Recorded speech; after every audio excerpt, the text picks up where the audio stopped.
Have you ever just stopped and wondered, where do we even get the idea of gods? It's a massive question, right? Well, back in the 19th century, a group of brilliant thinkers got completely obsessed with cracking that exact puzzle. They were like the first intellectual detectives on the case, and their number one suspect? Nature itself. Okay, let's get into this. I mean, really think about it. Why would our ancestors look up at a storm cloud and see a powerful, bearded god swinging a hammer?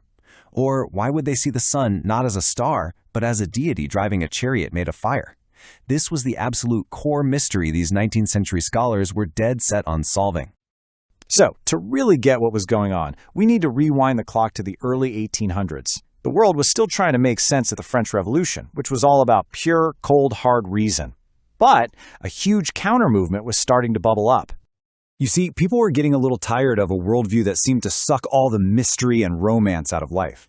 There was this big pushback against the rigid rationalism of the 18th century. And this created a whole new vibe, a real hunger to understand where we came from, our languages, our cultures, and the biggest mystery of all, our religions. And this new hunger for answers, it kicked off a fascinating battle of ideas. You had all these different schools of thought popping up, and each one was like a detective with its own pet theory about where myths really came from. All right, so first up on the scene, you've got the philosophical detectives, folks like Hegel and the German idealists. For them, this wasn't really about digging up historical facts. Nah, it was a purely intellectual puzzle.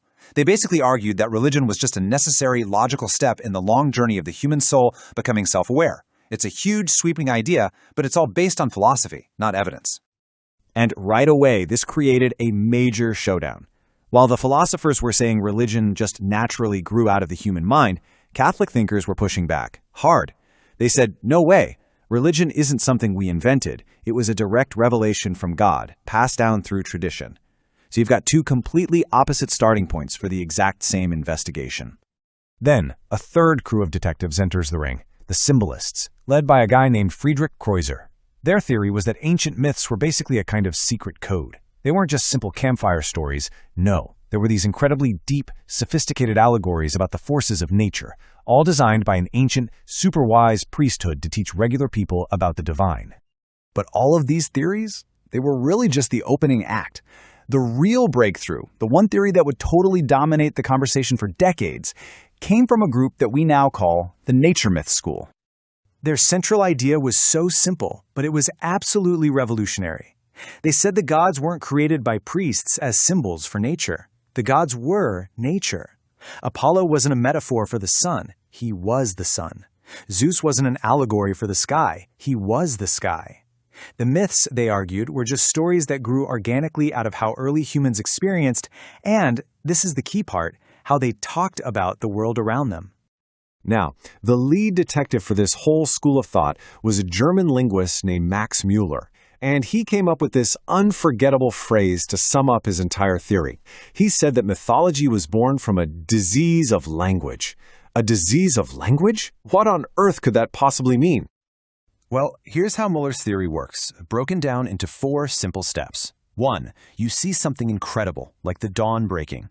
2. Early language, being very poetic, gives it a whole bunch of different names, like the Shining One or the Awakener. And crucially, these names often had a gender, like masculine or feminine. 3. Generations go by and people completely forget that the Shining One was just a beautiful way to describe the dawn. And finally, 4. The name itself, now disconnected from its meaning, starts to be treated like a person, a real being. A name becomes a god, and a story, a myth, is born to explain what that god does. That's the disease of language. So, great theory, right? But the big question was, did it hold up? Could you actually use it to explain real gods? For the nature myth school, this theory was like a master key that could unlock an entire pantheon. Let's see how they put it to work. They started right at the very top.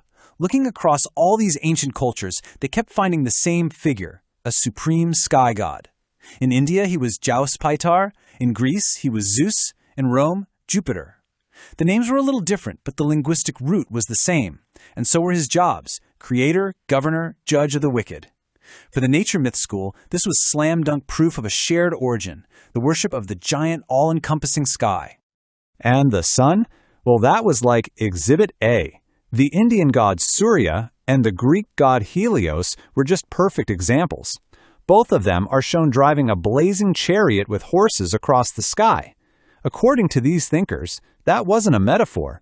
The story was a literal, personified description of the sun's actual journey every single day. But what about the moon? Now, this is where the theory hits a bit of a snag. The nature myth scholars wrote tons and tons about the sun, but they were weirdly quiet when it came to the moon. This remarkable neglect of moon myths, as the source material calls it, was a pretty big blind spot, and you can bet their critics jumped all over it later. Fire, on the other hand, fit the theory like a glove. They pointed straight to the Indian god Agni. Agni was amazing. He was born in 3 places: on earth, when you rub 2 sticks together, in the air as lightning, and in heaven as the sun. He was the messenger, the sacred fire on the altar that physically carried human sacrifices up to the gods. He was the literal, divine connection between us down here and the heavens up there. And then you get to maybe the most dramatic personification of all, the thunder god. And you don't have to look any further than the Teutonic god Thor.